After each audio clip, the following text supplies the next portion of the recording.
여러분, 오늘 들려드릴 이야기는 정말 가슴이 시원해지는 역전 드라마입니다. 오랜 시간 며느리 집에서 눈치만 보며 살아온 한 시어머니의 이야기거든요. 김불례 어르신, 올해 65살이신데요. 아들이 결혼한 뒤로 줄곧 며느리 집에서 살고 계셨습니다. 그런데 이 집에서의 수십 년이 얼마나 힘들었는지 들어보시면 정말 안타까우실 거예요. 매일 새벽 5시 반이면 어김없이 일어나시는 불례 어르신이셨습니다. 가장 먼저 일어나서 밥을 짓고 반찬을 준비하고 온 가족 아침상을 차리시는 거예요. 그런데 이상하게도 감사 인사 한마디 들어본 적이 없으셨어요. 오히려 며느리는 밥을 먹으면서도 한마디씩 하는 거예요. 어머니, 김치가 너무 짜네요. 어제도 말씀드렸는데 또 이렇게 하시면 어떻게 해요? 밥이 좀 되직한 것 같은데요? 물을 좀 더 넣으셔야 하는 거 아닌가요? 불례 어르신은 그럴 때마다 그냥 고개를 끄덕이며 다음엔 더 잘해보겠다고 하셨습니다. 마흔이 다 된 며느리가 65살 시어머니에게 하는 말이라고 보기에는 너무 차갑지 않았나요? 그런데 아들은 어떻게 했을까요? 아들은 아무 말도 안 했어요. 그냥 조용히 밥만 먹고 회사로 나가버리는 거죠. 어머니가 며느리에게 그런 소리를 들어도 한마디 거들어주는 법이 없었어요. 아침 준비가 끝나면 불례 어르신은 설거지를 하고 집안 청소를 하셨어요. 화장실 청소부터 시작해서 거실 바닥 닦기, 아이들 방 정리까지 모든 걸 혼자 하셨거든요. 며느리는 그동안 뭘 했을까요? 스마트폰을 보거나 TV를 보며 소파에 누워 있는 게 일상이었어요. 점심때면 혼자 남은 불례 어르신이셨습니다. 며느리는 친구들과 점심 약속이 있다며 나가버리고 손자들은 학교에 가고 말이에요. 그래서 어르신은 늘 혼자 차가운 밥으로 끼니를 때우셨어요. 가끔 냉장고에 있는 반찬을 드시려고 하면 며느리가 돌아와서 이런 말을 하기도 했어요. 어머니, 그 반찬은 아이들 먹을 거예요. 김치 드세요. 그러면 어르신은 조용히 김치만 드시곤 하셨어요. 자신이 직접 담근 김치였지만 매일 김치만 먹으면 얼마나 속이 쓰리셨을까요? 오후가 되면 불례 어르신은 빨래를 하고 말리고 저녁 준비를 하셨어요. 장보기도 어르신 몫이었어요. 무거운 쌀포대를 들고 계단을 오르내리시는 65살 어르신의 모습을 상상해 보세요. 얼마나 힘드셨을까요? 저녁이면 또 다시 온 가족 밥상을 차리시는 불례 어르신이었는데요. 그런데 이상한 건 가족들이 먹는 반찬과 어르신이 드시는 반찬이 조금씩 달랐다는 거예요. 좋은 고기 반찬이나 생선 구이는 가족들 앞에 두고 어르신 앞에는 김치나 장아찌 같은 것만 놓여 있곤 했거든요. 어느 날은 손자가 이런 말을 하기도 했어요. 할머니, 왜 할머니는 맛있는 거 안 드세요? 그러면 며느리가 재빨리 말하는 거예요. 할머니는 기름진 거 못 드시거든. 할머니가 좋아하는 거예요. 하지만 불례 어르신이 정말 기름진 걸 못 드시는 걸까요? 그냥 며느리가 주는 대로 드실 뿐이었어요. 그날도 저녁 식사를 마치고 설거지를 하고 계신 불례 어르신에게 며느리가 다가와서는 이렇게 말하는 거예요. 어머니, 이 집이 평생 거처인 줄 아세요? 이 한마디에 불례 어르신의 손이 멈춰버렸어요. 설거지하던 그릇이 싱크대에 떨어지는 소리만 들려왔습니다. 어르신은 아무 대답도 하지 못하고 그냥 고개만 숙이셨어요. 며느리는 거기서 그치지 않았습니다. 요즘 같은 세상에 3대가 한 집에 사는 게 쉬운 일인가요? 저희도 생각이 있어요. 아이들도 커가는데 방도 부족하고 며느리의 목소리에는 짜증이 섞여 있었어요. 마치 오랫동안 참아왔던 불만을 한꺼번에 터뜨리는 것 같았거든요. 불례 어르신은 여전히 아무 말씀도 하지 못하셨어요. 그저 주머니 속에 있는 로또 용지만 만지작거리셨습니다. 같은 번호로 5줄이 찍힌 로또 용지였어요. 어르신은 매주 같은 번호로 로또를 사셨거든요. 가족들 생일을 조합한 번호였습니다. 이번도 그냥 습관이지. 당첨될 리도 없고. 어르신은 속으로 이렇게 중얼거리셨어요. 그런데 그때 어르신은 몰랐습니다. 이 작은 로또 용지가 자신의 인생을 완전히 바꿔놓을 거라는 걸 말이에요. 평온해 보이던 일상 속에서 균열이 시작되고 있었던 거죠. 그날 밤 불내 어르신은 잠을 이루지 못하셨습니다. 며느리의 차가운 말이 계속 머릿속을 맴돌았거든요. 수십 년 동안 이 집에서 살아왔는데 이제 와서 나가라는 말을 들을 줄이야 생각해 보셨나요? 어르신은 새벽까지 천장만 바라보며 지새우셨어요. 며느리의 태도는 그날 이후로 더욱 노골적으로 변했습니다. 이제는 아예 숨기려고 하지도 않았어요. 마치 어르신을 집에서 내보내기 위한 계획을 차근차근 실행하는 것 같았거든요. 가장 먼저 바뀐 건 식사 시간이었습니다. 며느리는 불내 어르신에게 이렇게 말했어요.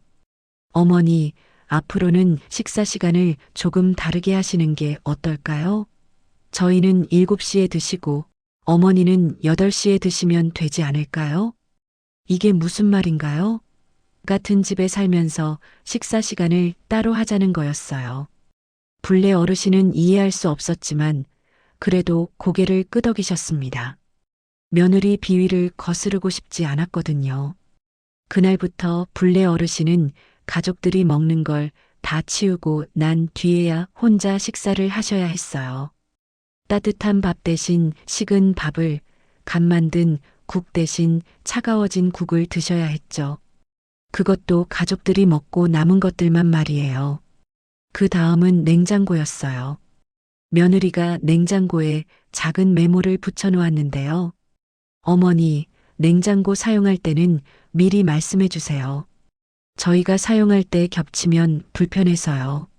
자신이 수십 년 동안 살아온 집의 냉장고를 사용할 때마다 허락을 받아야 한다는 거였어요.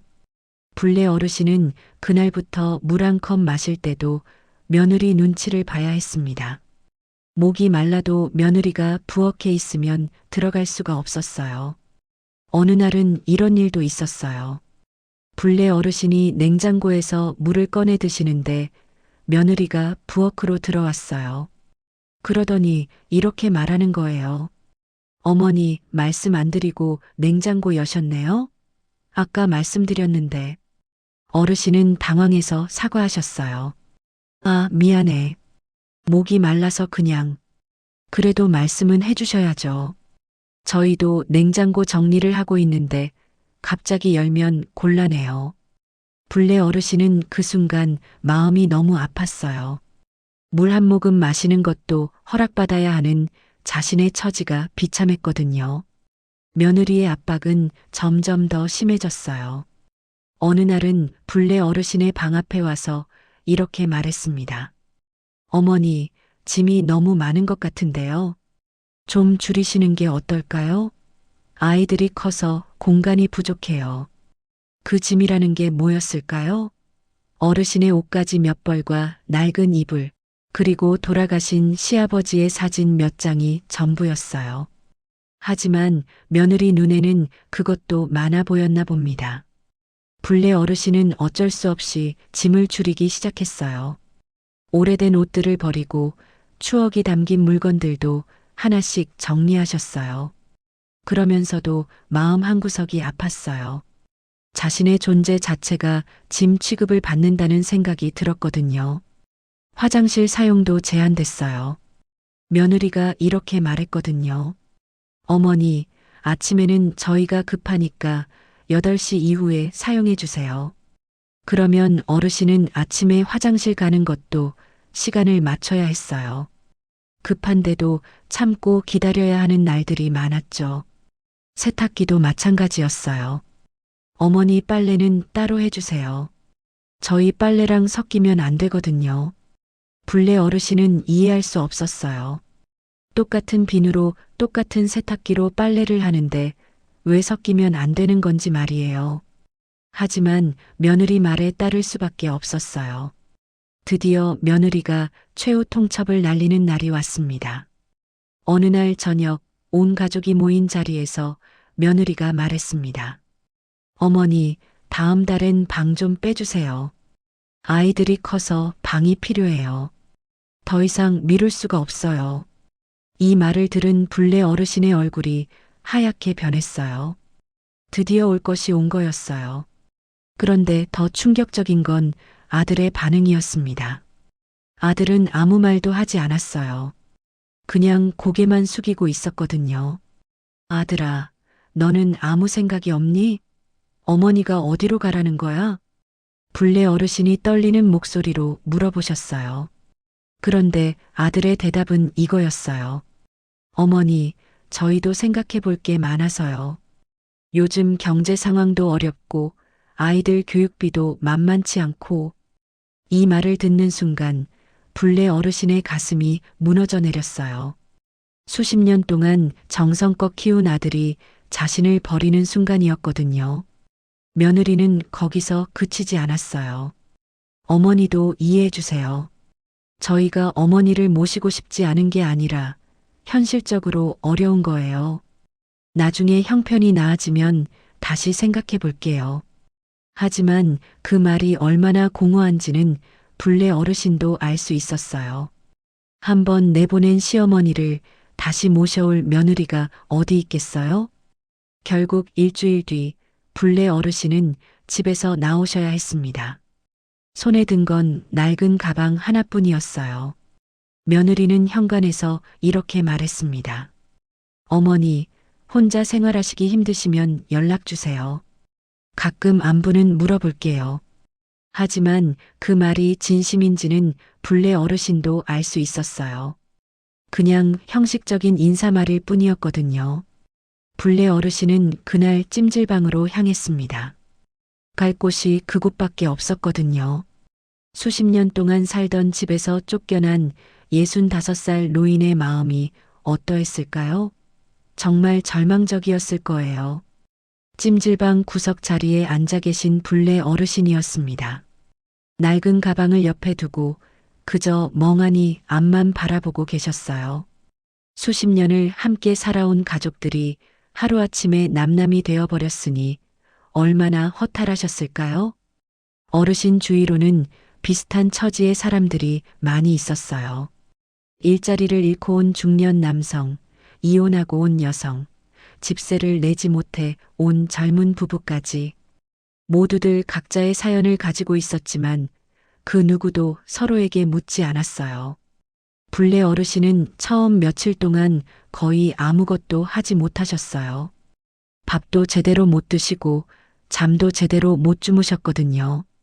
가끔 핸드폰을 들여다보시며 아들에게서 연락이 올까 기대해 보셨지만 아무 연락도 오지 않았어요. 3일째 되는 날 어르신은 찜질방 구석에서 조용히 울고 계셨어요. 어디서부터 잘못된 건지 어떻게 해야 하는 건지 모르겠더라고요.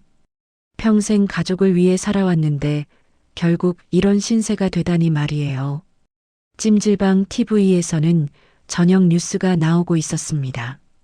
경제 뉴스, 정치 뉴스, 사회 뉴스가 차례로 나왔어요. 불례 어르신은 별로 관심도 없이 그냥 바라보고만 계셨죠. 그런데 그때 화면이 바뀌더니 로또 추첨 방송이 시작되었어요. 평소에는 별로 관심이 없었는데 그날은 왜인지 눈길이 갔어요. 불례 어르신은 무심코 주머니에서 로또 용지를 꺼내셨습니다. 어차피 안 될 거지만 그냥 확인이나 해볼까? 어르신은 이렇게 중얼거리시며 로또 용지를 펼치셨어요. 같은 번호로 5줄이 찍힌 그 로또 용지 말이에요. 가족들 생일을 조합해서 만든 번호였거든요. 첫 번째 번호가 나왔습니다.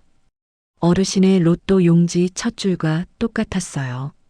하지만 어르신은 별로 신경 쓰지 않으셨습니다. 한두 개 맞는 건 자주 있는 일이었거든요. 하나 맞네.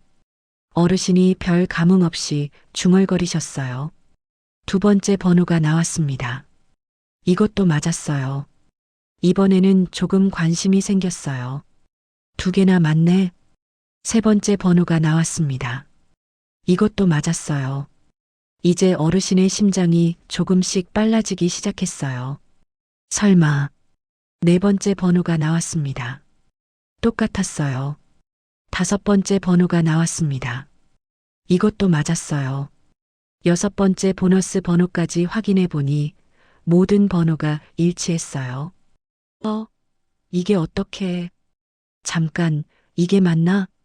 불례 어르신이 깜짝 놀라서 다시 확인해 보셨어요. 분명히 맞았어요. 첫 번째 줄이 전부 맞았던 거예요. 그런데 이제 보니 두 번째 줄도 똑같은 번호였어요. 세 번째 줄도, 네 번째 줄도, 다섯 번째 줄까지 모두 똑같은 번호였던 거죠. 어르신은 항상 같은 번호로만 로또를 사셨거든요. 가족들을 생각하면서 말이에요. 잠깐, 그러면 이게. 불례 어르신이 다시 한번 차근차근 확인해 보셨어요. 맞았어요. 같은 번호로 5게임을 한 거였으니 전부 1등에 당첨된 셈이었어요. 어르신은 한참 동안 그 로또 용지를 바라보셨습니다.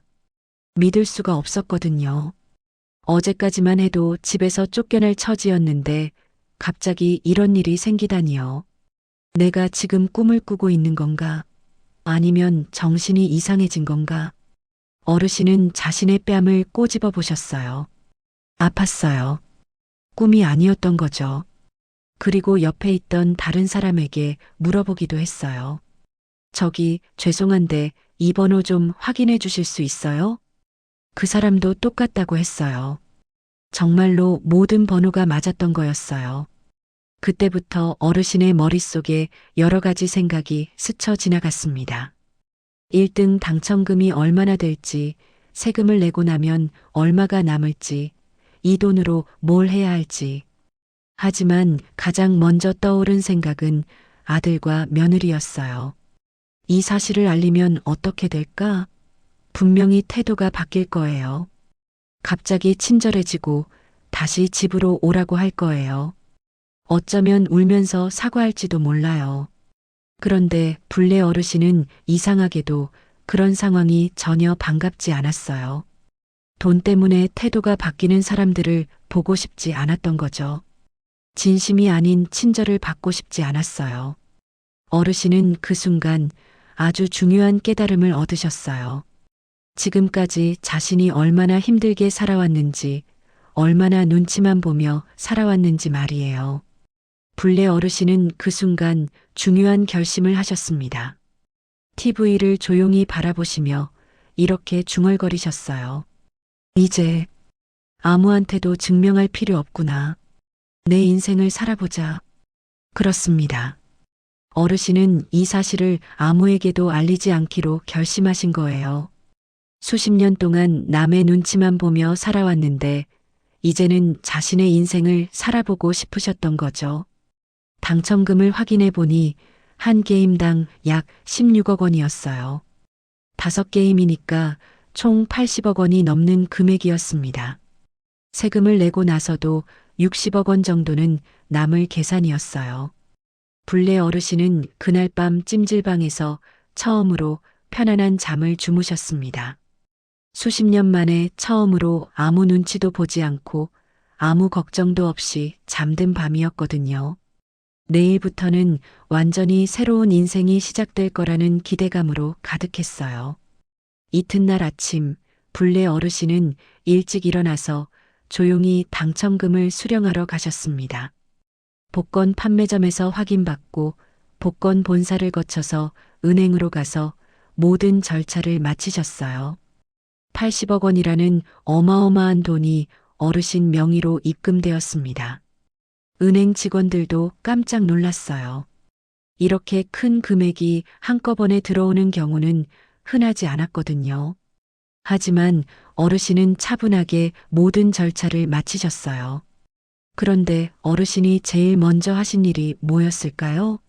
새 휴대폰을 사시고 번호를 바꾸신 거예요. 그리고 전에 살던 동네와는 완전히 다른 곳으로 이사를 하셨습니다. 아예 다른 구로 이사를 가신 거죠. 며느리나 아들과 관련된 모든 흔적을 지워버리신 거예요. 은행 계좌도 새로 만들고 주소지도 바꾸고 연락처도 모두 변경했어요. 과거의 김블레는 완전히 사라지게 하고 새로운 김블레로 다시 태어나신 거였어요. 어르신의 반격은 바로 완전히 사라지는 것이었습니다. 돈을 자랑하거나 복수를 하는 것이 아니라 그냥 그들의 인생에서 완전히 사라져버리는 거였어요. 이보다 강력한 메시지가 또 있을까요? 새로 이사한 곳은 조용하고 깨끗한 아파트 단지였습니다. 고급 아파트는 아니었지만 깔끔하고 관리가 잘 되는 곳이었어요. 어르신은 그곳에서 수십 년 만에 처음으로 자신만의 공간을 갖게 되셨어요. 넓지도 않고 화려하지도 않았지만 눈치 볼 사람이 없는 온전히 자신만의 공간이었거든요. 어르신은 매일 아침 창문을 열고 깊게 숨을 쉬셨어요. 누군가가 뭐라고 할까봐 조마조마하지 않아도 되는 아침이었어요. 냉장고도 마음대로 열어볼 수 있었어요. 물이 마시고 싶으면 언제든 마실 수 있었고, 배가 고프면 언제든 먹을 수 있었어요. 이런 당연한 일들이 어르신에게는 이렇게 소중할 줄이야 몰랐거든요. 어르신은 처음으로 자신이 좋아하는 음식들을 사서 드셨어요. 예전에는 며느리 눈치 때문에 먹고 싶어도 못 먹었던 과일들, 좋아하는 반찬들을 마음껏 사셨어요. 그러면서 어르신은 자신이 정말로 하고 싶었던 일들을 하나씩 시작하셨습니다. 오래전부터 배우고 싶었던 요리 교실에도 다니고 동네 복지관에서 하는 서예 수업도 들으셨어요. 젊었을 때 좋아했던 독서도 다시 시작하셨고요. 가장 기뻤던 건 아무도 자신을 누구누구의 시어머니라고 부르지 않는다는 거였어요. 그냥 김블레 혹은 블레 선생님이라는 이름으로 불러주는 사람들이 있다는 게 이렇게 좋을 줄 몰랐거든요. 요리 교실에서 만난 사람들은 어르신의 요리 솜씨를 칭찬했어요. 블레 선생님, 정말 요리를 잘하시네요. 어떻게 이렇게 맛있게 하세요? 이런 말을 들을 때마다 어르신은 정말 기뻤어요. 수십 년 동안 매일 요리를 했지만 칭찬을 들어본 적이 없었거든요. 서예 수업에서도 마찬가지였어요. 어르신의 글씨체를 보고 선생님이 감탄했어요. 블레 선생님, 기초가 정말 탄탄하시네요. 예전에 배우신 적이 있으신가요?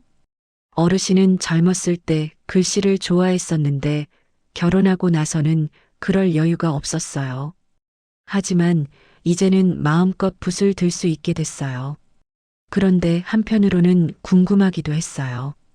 아들과 며느리는 자신이 사라진 걸 알고 뭐라고 할까? 혹시 찾아다니지는 않을까? 아니면 오히려 시원하다고 생각할까? 하지만 어르신은 연락하지 않으셨어요. 만약 연락한다면 그들이 변한 이유가 무엇인지 뻔했거든요. 돈 때문일 거라는 걸 어르신도 아셨으니까요. 그런 거짓된 관심은 받고 싶지 않았어요.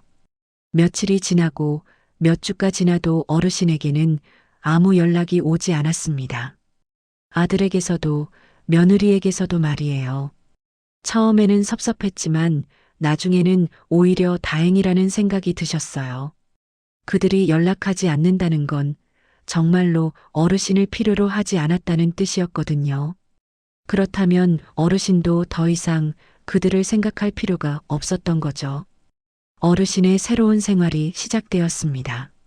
누구의 시어머니도 누구의 부담도 아닌 그냥 김분례라는 한 사람으로서의 삶 말이에요. 수십 년 만에 처음으로 자신을 위한 시간, 자신을 위한 선택, 자신을 위한 생활이 시작된 거였어요. 그동안 며느리는 어떻게 지내고 있었을까요? 블레 어르신이 집을 나간 뒤 며느리의 생활은 어떻게 변했을까 정말 궁금하시죠? 며느리는 처음에는 정말 시원하다고 생각했어요. 드디어 눈치 볼 사람이 없어졌다고 생각했거든요. 친구들에게도 자랑스럽게 말했습니다. 우리 시어머니 드디어 나가셨어요. 이제 좀 편해질 것 같아요. 정말 오랫동안 참았는데 친구들도 며느리 편에서 이야기했어요. 잘 됐네. 요즘 세상에 시어머니랑 같이 살기가 얼마나 힘든데.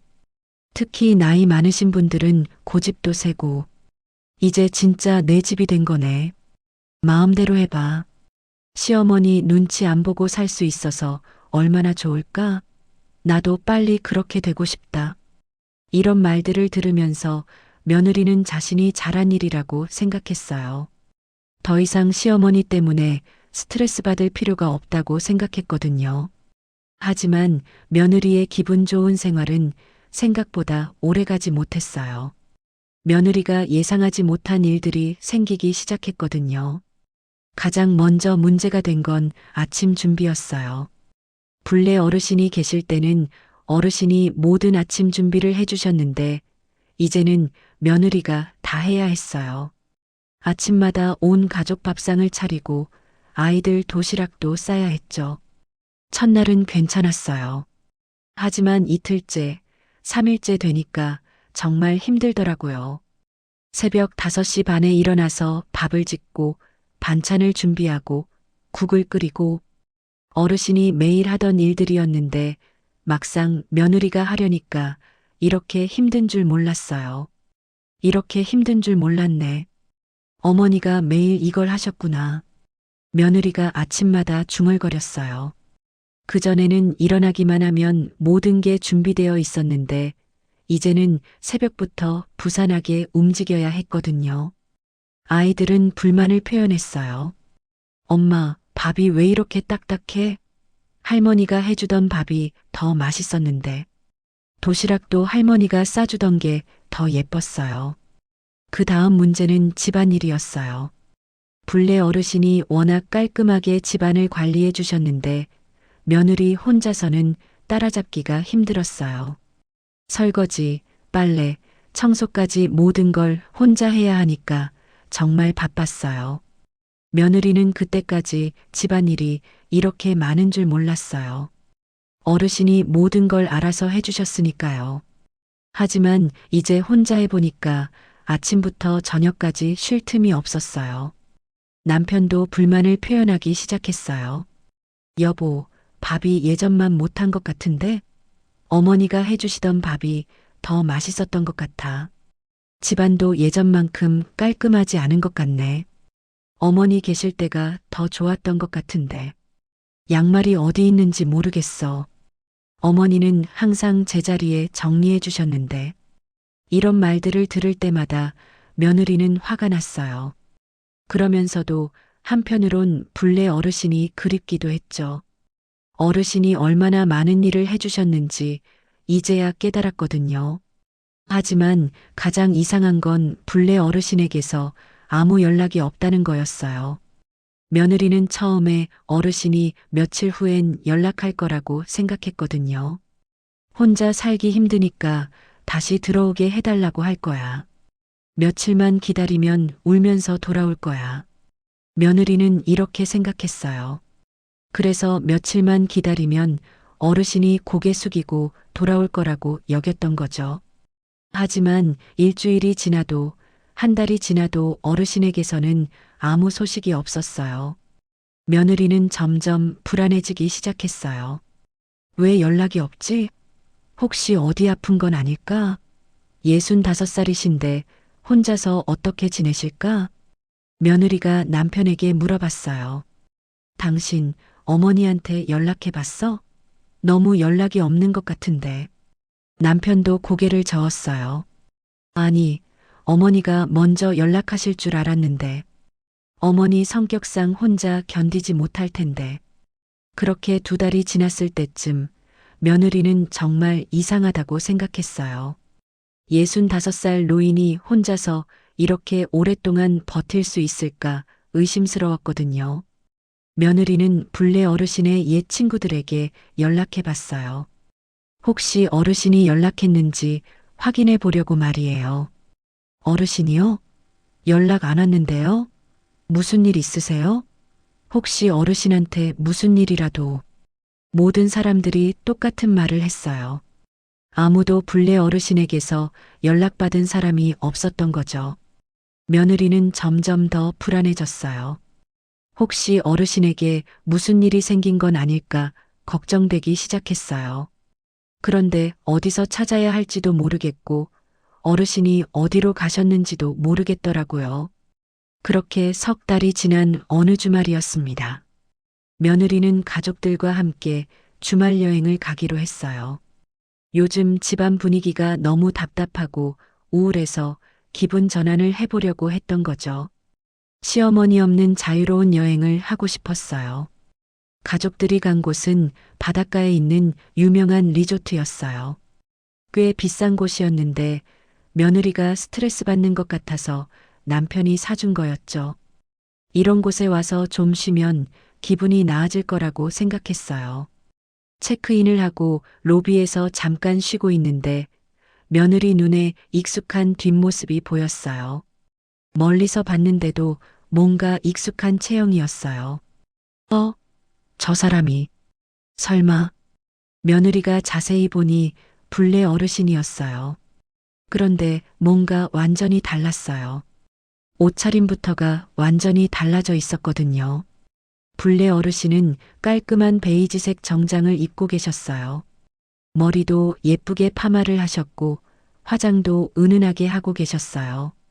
목에는 진주 목걸이까지 하고 계셨죠. 예전에 집에 계실 때와는 완전히 다른 모습이었어요. 게다가 어르신의 표정이 너무 편안해 보였어요. 그 어떤 근심이나 걱정도 없어 보였고 오히려 여유롭고 우아해 보이기까지 했어요.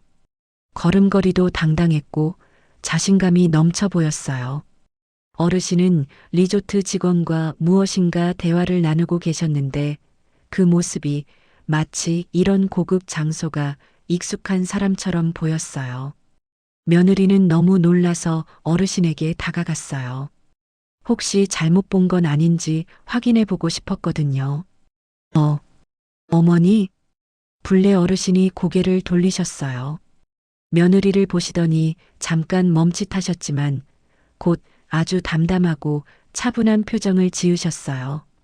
마치 처음 보는 사람을 보는 것 같은 표정이었어요.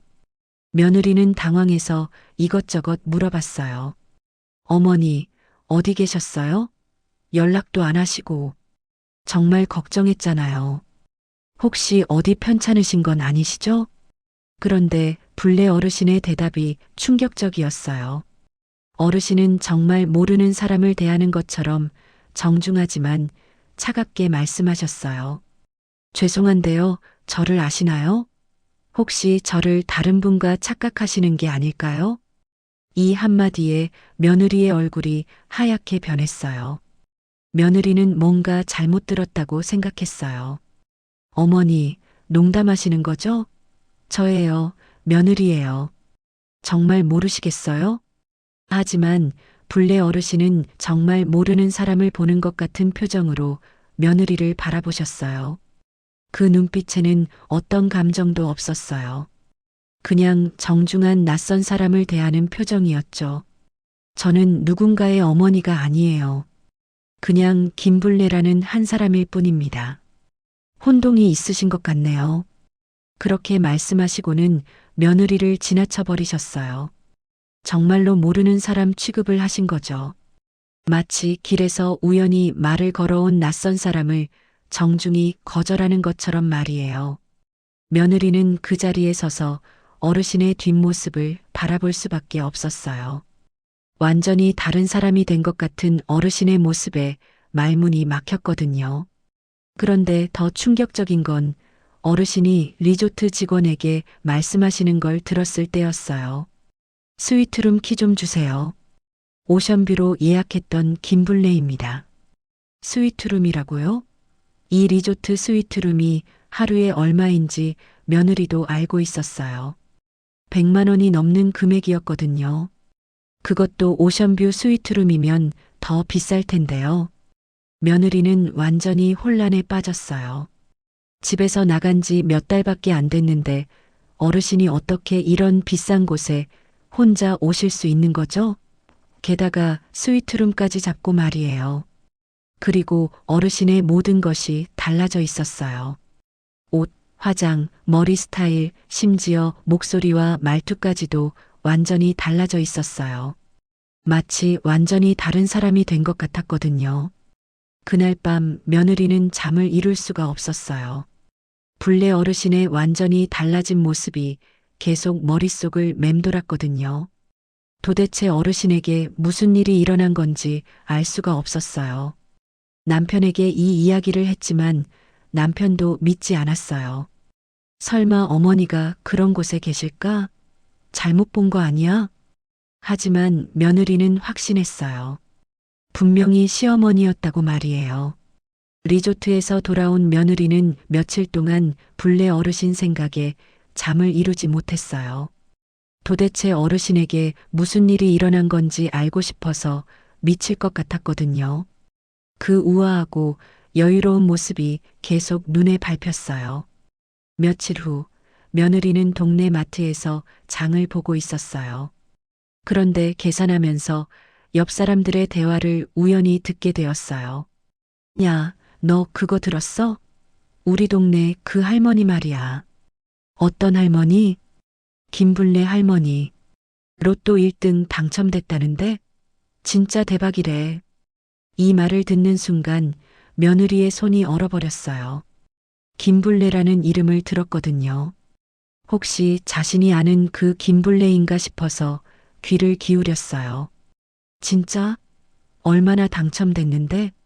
엄청 큰 돈인가? 글쎄, 한 게임이 아니라 여러 게임을 했다던데? 같은 번호로 말이야. 그래서 어마어마한 금액이라고 하더라고. 몇십억 원이래. 며느리는 완전히 충격에 빠졌어요. 혹시 정말 시어머니인가 싶어서 더 자세히 들어보려고 했어요. 그런데 그 할머니가 어떤 분인데? 글쎄, 얼마 전까지는 아들 며느리랑 같이 살았다가 나왔다더라고. 그런데 나온 지 얼마 안 돼서 로또에 당첨됐다는 거야. 인생 참 아이러니하지? 어머, 그럼 그 며느리는 어떻게 됐을까? 시어머니를 내보냈는데 시어머니가 대박 난 거네? 그러게 말이야. 세상 일은 정말 모르는 것 같아. 이 말을 듣는 순간 며느리는 장바구니를 떨어뜨릴 뻔했어요. 정말로 불례 어르신이 맞는 것 같았거든요. 모든 상황이 일치했어요. 집에 돌아가서 며느리는 급하게 인터넷으로 최근 로또 당첨자 소식을 찾아봤어요. 그런데 정말로 충격적인 소식을 발견했어요. 한 로또 판매점에서 같은 번호로 5게임을 한 사람이 모두 1등에 당첨됐다는 뉴스였어요. 당첨 금액은 게임당 약 16억 원, 총 80억 원이 넘는 금액이었어요. 세금을 제하고도 60억 원 정도는 남을 거라고 했어요. 기사에는 이런 내용도 있었어요. 당첨자는 수십 년간 같은 번호로 로또를 구매해왔으며 가족들의 생일을 조합한 번호라고 했어요. 그리고 당첨 사실을 아무에게도 알리지 않고 조용히 처리했다고 했어요. 며느리는 그 자리에 주저앉고 말았어요. 자신이 쫓아낸 시어머니가 80억 원에 당첨됐다는 사실을 믿을 수가 없었거든요. 남편에게 이 사실을 말했을 때 남편도 똑같은 반응이었어요. 설마, 그럴 리가 없어. 어머니가 로또를 사셨나? 난 한 번도 본 적이 없는데. 당신이 어머니를 제일 잘 아는 거 아니야? 어머니가 로또 사시는지 안 사시는지 몰랐어? 남편이 곰곰 생각해 보더니 이렇게 말했어요. 그러고 보니 어머니가 가끔 로또를 사시긴 하셨어. 우리 생일을 조합해서 늘 같은 번호로 사셨던 것 같은데. 가족 생각한다면서. 가족 생각해서? 응, 우리 생일로 번호를 만들어서 사신다고 하셨어. 혹시 당첨되면 가족들이랑 나눠 쓰시겠다고. 이 말을 들은 며느리는 완전히 절망했어요. 정말로 불례 어르신이 로또에 당첨됐다는 게 확실해졌거든요. 그것도 가족들을 생각하면서 사신 로또로 말이에요. 며느리는 그제서야 리조트에서 봤던 어르신의 모습이 모든 게 설명됐어요. 스위트룸도 깔끔한 옷차림도 여유로운 표정도 모든 게 이제야 이해가 됐죠. 그리고 가장 충격적인 건 어르신이 자신들을 모른다고 한 그 말이었어요. 정말로 그들과 관계를 끊어버리신 거였어요. 돈이 생겼으니까 더 이상 그들이 필요하지 않다는 뜻이었을까요? 우리가, 우리가 뭘 한 거야? 80억 원을 가진 사람을 집에서 쫓아낸 거야? 며느리는 그때야 자신이 얼마나 큰 실수를 했는지 깨달았어요. 하지만 이미 늦었어요. 어르신은 이미 그들의 삶에서 완전히 사라져버렸거든요. 며느리는 그날 밤부터 매일 후회하기 시작했어요. 왜 그때 어르신을 그렇게 대했는지, 왜 집에서 내보냈는지. 하지만 후회해도 이미 소용없었어요. 그리고 며느리는 깨달았어요. 자신이 쫓아낸 건 단순한 시어머니가 아니라 80억 원을 가진 사람이었다는 걸 말이에요. 그 후로 불례 어르신은 어떻게 지내고 계실까요? 어르신은 바닷가가 내려다 보이는 아름다운 해안 도시로 이사를 하셨어요. 매일 아침 바다를 보며 산책을 하시고 오후에는 동네 복지관에서 봉사활동을 하고 계세요. 어르신의 새로운 집은 넓고 아늑한 아파트였어요. 큰 창문으로 바다가 내려다 보이는 곳이었죠. 수십 년 만에 처음으로 자신만을 위한 공간을 제대로 꾸미게 된 거예요. 좋아하는 꽃들로 베란다 정원도 만들고 늘 읽고 싶었던 책들로 서재도 만드셨어요. 거실에는 예쁜 소파와 차 테이블을 놓고 친구들이 놀러와서 차도 마시고 이야기도 나눌 수 있게 했어요. 주방에는 좋은 그릇들과 요리 도구들을 갖춰놓고 자신이 좋아하는 요리를 마음껏 해서 드시고 계세요. 가장 행복한 건 이제 누구에게도 눈치를 보지 않아도 된다는 거였어요. 아침에 일어나는 시간도, 먹는 음식도, 하는 일도 모든 게 어르신 마음대로였거든요. 물 한 모금 마실 때도 허락받을 필요가 없고 냉장고도 언제든 열어볼 수 있어요.